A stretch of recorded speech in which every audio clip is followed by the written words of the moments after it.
በስመ አብ ወወልድ ወመንፈስ ቅዱስ አሐዱ አምላክ አሜን። ተባረክ እግዚአብሔር አምላከ አበዊነ ዘአብጽሐነ እስከ ዛቲ ሰዓት። የአባቶቻችን የቅዱሳን አምላክ የእኛም አምላክ ኃጢአታችንን በደላችንን ሳይመለከት ዕድሜ ለንስሐ ሰጥቶ ቃሉን እንድንሰማ ንስሐ እንድንገባ ንስሐ ገብተን መልካም ስራ እንድንሰራ የፈቀደልን ስሙ ለዘላለም የተመሰገነ ይሁን። እናታችን ንጽሕተ ንጹሐን ቅድስተ ቅዱሳን ድንግል ማርያም ስሟ ለዘላለም የተመሰገነ ይሁን። ቅዱሳን መላእክት፣ ቅዱሳን ጻድቃን፣ ሰማዕታት እግዚአብሔር ያከበራቸው ቅዱሳን ስማቸው የተመሰገነ የተከበረ ይሁን። እግዚአብሔር የሚወዳችሁ እግዚአብሔርን የምትወዱ ውድ መንፈሳዊ ልጆቼ እንኳን ለእመቤታችን ለንጽሕተ ንጹሐን ለቅድስተ ቅዱሳን ለድንግል ማርያም ወላዲተ አምላክ ዓመታዊ የዕረፍት በዓል እንኳን በሰላም በፍቅር አደረሳችሁ። ይህ ዕለት ትልቅ በዓል ነው። በሲኦል ያሉ ነፍሳት የተደሰቱበት የእመቤታችን ዕረፍት በሲኦል ያሉ ነፍሳት የእሷን መምጣት የሚጠባበቁ የነበሩት በሲኦል ያሉ ነፍሳት ሁሉ የተደሰቱበት ከሲኦል ወጥተው ወደ ገነት የገቡበት ትልቅ በዓል ነውና እንኳን አደረሳችሁ ብያለሁ። እንግዲህ ዛሬ የእናታችንን የድንግል ማርያምን በዓል የኢትዮጵያ ኦርቶዶክስ ተዋሕዶ ቤተክርስቲያን ገዳማውያን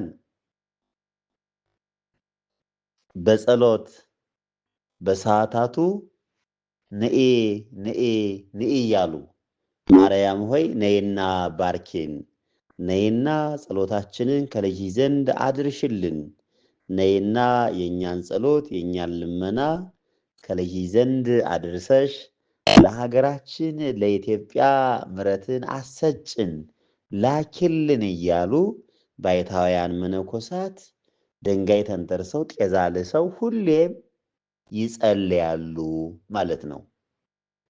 ሊቃውንቱም በማሕሌት በያሬዳዊ ዜማ እመቤታችንን ነይና ባርኪን እያሉ እያመሰገኗት አድረዋል። ካህናቱም በማዕጠንት በቤተ መቅደሱ መጋረጃ ሆነው ተፈሥሒ ፍሥሕት ደስ ይበልሽ እያሉ ምልዕተ ጸጋ ምልዕተ ክብር ጸጋን የተመላሽ ደስ ይበልሽ እያሉ እመቤታችንን ሲያመሰግኗት አድረዋል። ኦርቶዶክሳውያን ደስ ይበላችሁ፣ እኛ የድንግል ማርያም ልጆች ስለሆነን እሷ እናታችን ስለሆነች ማለት ነው።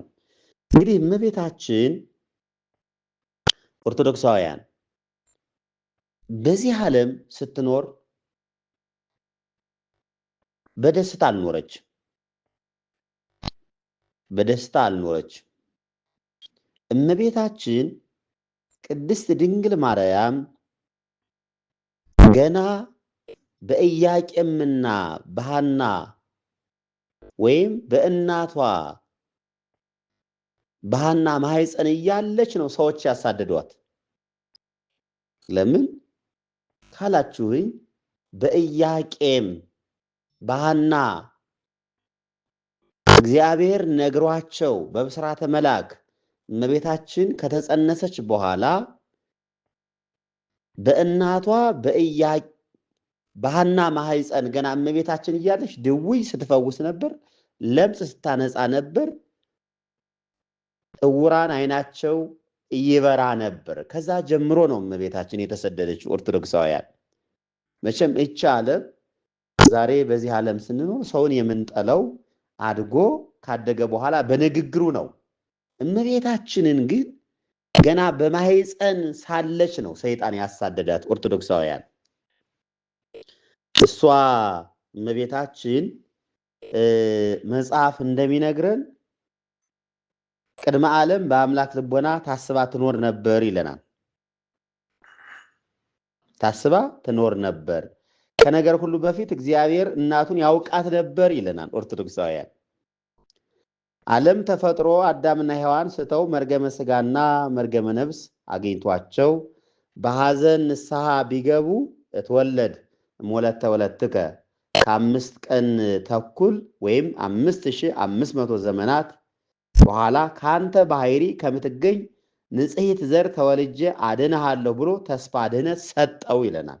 ለማን? ለአዳም። አሁን እመቤታችን የድህነታችን ምክንያት ናት። አሁን እኮ እኛ ዳንን ስንል ወይም ያ የተዘጋው ገነት ተከፈተ ስንል በድንግል ማርያም ነው። ወይም ከአሳር ወደ ክብር ተመለስነን ስንል በድንግል ማርያም ነው። ያ የተዘጋው ገነት ተከፈተ ስንል በድንግል ማርያም ነው። ሁሉም በእሷ ነው የተከናወነ። አዳም ወደ ቀደመ ክብሩ ተመለሰ ስንል በድንግል ማርያም ነው። አዳም ሲሰደድ ከገነት ሲሰደድ እኮ ብቻውን አይደለም የተሰደደ፣ እመቤታችንን ይዞ ነው የተሰደደው። ለምን? ነቢያት የተናገሩት ትንቢት ይፈጸም ዘንድ ክርስቶስ 5500 ዘመናት በኋላ ከአንተ ባህሪ ከምትገኝ ንጽሕት ዘር ተወልጄ አድንሃለሁ ብሎ ለአዳም ተስፋ ሰጦት ነበር ማለት ነው መንፈሳዊ ልጆች። ስለዚህ እመቤታችን ከአዳም አንስቶ ለ5500 ዓመታት አበው ነቢያትና ካህናት ስለ ድንግል ማርያም ብዙ ትንቢቶችን ተናግረዋል። መዳናቸውንም ሱባኤ ቆጠሩላት፣ ምሳሌ መሰሉላት። ከሩቅ ዘመን ሆነውም ሊያገኟት እየተመኙ እጅ ነሷት። እምሮ ቅሰ ርእይዋ ወተአምህዋ እንዴ ሊቁ ማለት ነው መንፈሳዊ ልጆች። አባታችን አዳም ከገነት በወጣ 5485 ዓመት ወላዲተ አምላክ ንጽሕና ሳይጎድልባት ኃጢአት ሳያገኛት ጥንተ አብሶ ሳይደርስባት ከደጋጉ ኢያቄምና ሐና ተወልዳለች ይለናል ቅዱስ መጽሐፍ። ኢሳይያስ 1:9 ላይ ተጽፏል። ቅዱስ ተወዲዮጦስም ዘእንቆራ ዘግቦታል። ከዚያም ከእናት ከአባቷ ቤት ለ3 ዓመታት ቆይታ ወደ ቤተ መቅደስ ገብታለች። በቤተ መቅደስም 12 ዓመታት ፈጣሪዋን እግዚአብሔርን እያመሰገነችና እያገለገለች ርሷን ደግሞ መላእክተ ብርሃን እያገለገሏት ህብስት ሰማያዊ ጽዋ ሰማያዊ እየመገቧት ኑራለች። ኦርቶዶክሳውያን እንግዲህ ልብ በሉ። አስተዋይ ልቦና ከሌለን መዳን አንችልም። እመቤታችንን ያገለግሏት እኮ መላእክት ናቸው። ሰማያውያን መላእክት ናቸው። ረቂቃን መላእክት ናቸው። ለእኛ የማይገለጹት መላእክት ናቸው። ማንን? እመቤታችንን ያመሰግኗት ወይም እመቤታችንን ያገለግሏት ማለት ነው። ለምን? አንቺ ከመላእክት ትበልጫለች ተብላለችና። ኦርቶዶክሳውያን ልጆች መላእክት ህብስት ሰማያዊ ጽዋ ሰማያዊ እየመገቧት ኑራለች። 15 ዓመት በሞላት ጊዜ አረጋዊ ዮሴፍ ያገለግላት ዘንድ ወደ ቤቱ ወሰዳት ይለናል ኦርቶዶክሳውያን። በዚያም መልአከ ብስራት ቅዱስ ገብርኤል ዜና ድህነትን ነግሯት አካላዊ ቃልን በማኅፀኗ ጸነሰች ይላል። ከአንቺ የሚወለደው በግብረ መንፈስ ቅዱስ ነው፣ እኛን ከኃጢአት ፍዳ የሚያድነን ነው፣ ወገኖችን ሁሉ ከኃጢአት የሚያድናቸው የሚፈውሳቸው ነው ብሎ መልአኩ ቅዱስ ገብርኤል እመቤታችንን አበሰራት። ሲያበስራት እኮ ራሱ ተንበርክኮ ነው። ምልዕተ ጸጋ ምልዕተ ክብር ደስ ይበልሽ አላት። ክብርና ምስጋና ለእመቤታችን ይሁን። ኦርቶዶክሳውያን ዛሬ እመቤታችንን እኔና እናንተ ምልዕተ ጸጋ ምልዕተ ክብር እያልን ልናመሰግናት ይገባል፣ ልናወድሳት ይገባል። ክርስቶስ ባከበራት መጠን ልናከብራት ይገባል። የጸጋ ስግደት ልንሰግድላት ይገባል። ዛሬ መናፍቃን፣ ዛሬ ከሃዲያን በዘመኑ ጊዜያዊ በሆነው በገንዘብ የተቀየሩ ሰዎች እሷ አታስፈልግም ይላሉ። እንዴ እመቤታችንን ሳይዙ እንዴት መሸጋገር ይቻላል? ወደ መንግሥተ ሰማያት መሸጋገር የሚቻለው እኮ በእመቤታችን በኩል ነው። እሷ እኮ ድልድይ ናት። እሷ እኮ መሰላል ናት። በሷ እኮ ነው ከአሳር ወደ ክብር የተመለስ ነው። ያ የተዘጋው ገነት ተከፈተ ስንል እኮ በድንግል ማርያም ነው። ድንግል ማርያምን ሳይዙ መዳን አይቻልም። ድንግል ማርያምን ሳይዙ ወደ ገነት ማለፍ አይቻልም። ከክርስቶስ ቀኝ ያለችው ወርቀ ዘቦ ለብሳ ተጎናጽፋ ወደ መንግሥተ ሰማያት እየመራች የምታስገባ እናት ድንግል ማርያም ናት፣ ኦርቶዶክሳውያን። ስለዚህ እሷን ሳይዙ መዳን አይቻልም፣ መዳን አይቻልም። ስለዚህ እሷን ልንይዝ ይገባል፣ ልንወዳት ይገባል፣ ልናከብራት ይገባል። ኦርቶዶክሳውያን መልአኩ ቅዱስ ገብርኤል እኮ ምልዕተ ጸጋ ምልዕተ ክብር ደስ ይበልሽ እኮ ነው ያላት ተንበርክኮ። ኦርቶዶክሳውያን ስለዚህ እኔና እናንተ እናት አድርጎ ክርስቶስ ሰጥቶናልና ደስ ይበላችሁ መንፈሳዊ ልጆች፣ ደስ ይበላችሁ። ስለዚህ በዚያም መልአከ ብስራት ቅዱስ ገብርኤል ዜና ድህነትን ነግሯት አካላዊ ቃልን በማኅፀኗ ጸነሰች ይለናል። ነደ እሳትን ተሸከመችው ቻለችው። ጾርኪ ዘኢይትጸወር ወአግመረኪ ዘኢይትገመር እንዳለ ሊቁ ቅዱስ ኤፍሬም ወልደ እግዚአብሔርን ለ9 ወራት ከ5 ቀናት ጸንሳ በድንግልና ወለደችው። ማን? እመቤታችን ኢየሱስ ብላ ስም አውጥታለታለች ይለናል ኦርቶዶክሳውያን። ከዛ በኋላ በገሊላ ለ2 ዓመታት ቆዩ።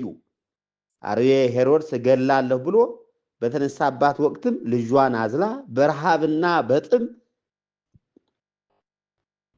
በላበትና በድካም በእንባና በሐዘን ለ3 ዓመታት ከ6 ወራት ከገሊላ እስከ ኢትዮጵያ ተሰዳለች። ኦርቶዶክሳውያን ልብ በሉ። አስተዋይ ልቦና ከሌለን መዳን አንችልም። እመቤታችን እኮ ልጇን እዛ የተሰደደችው እኛን ከተሰደድንበት ለመመለስ ነው። ክርስቶስ እኮ ገና በልጅነቱ የተሰደደ እኛን ከተሰደድንበት ለመመለስ እኮ ነው። እኛን ወደ ቀደመ ክብራችን ለመመለስ እኮ ነው። እሱማ ዓለም ሁሉ በእጁ የተያዘ አምላክ እኮ ነው። እሱ ለእኛ ሲል ተራበ፣ እሱ ለእኛ ሲል ተጠማ። እመቤታችን ድንግል ማርያም የቀን ፀሐዩ፣ የማታ ቁሩ፣ ረሃቡ፣ ጥሙ ዓለምን የፈጠረ አምላክ ይዛ ስለኛ ስትል እናቱ ድንግል ማርያም ከልጇ ጋር ተራበች፣ ተጠማች ይለናል። ኦርቶዶክሳውያን እኛን የተጠማ ነው ለማርካት እኮ ነው፣ ለማርካት እኮ ነው ኦርቶዶክሳውያን። ስለዚህ እመቤታችን ገና ከእናቷ ማኅፀን ጀምራ ስደት እኮ ነው የገጠማት። ይህ ዓለም እኮ ምንም አልተመቻትም። ኦርቶዶክሳውያን አልተመቻትም።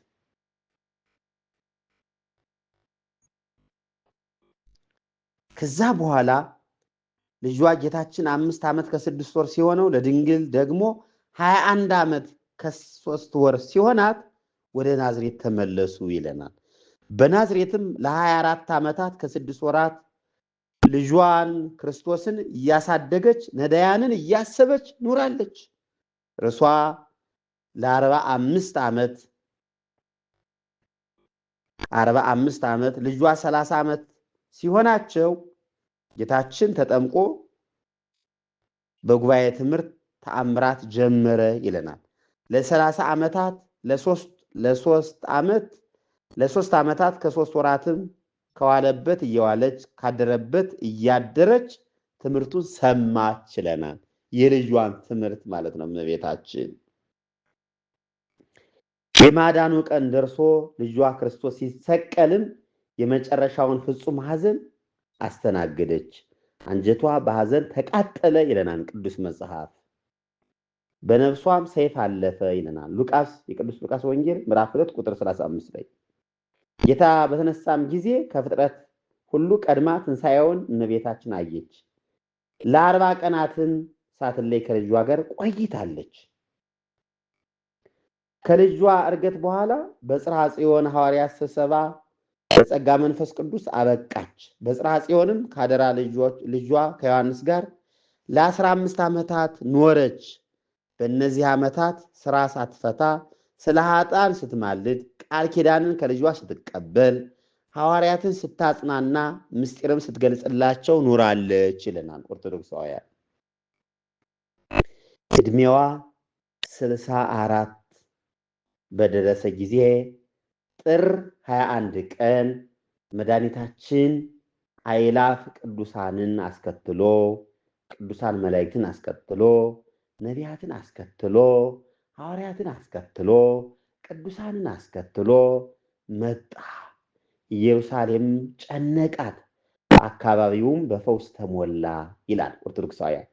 ገና እመቤታችን በምታርፍበት ጊዜ ያን ጊዜ ድውያን ተፈወሱ፣ ለምጻሞች ከለምጻቸው ነጹ፣ ኢየሩሳሌም ያሉ ሰዎች ሁሉ ተፈወሱ ይለናል ቅዱስ መጽሐፍ። በዓለም ላይም በጎ መዓዛ ወረደ። መብርሃን ለፍጡር ከዚያ በፊት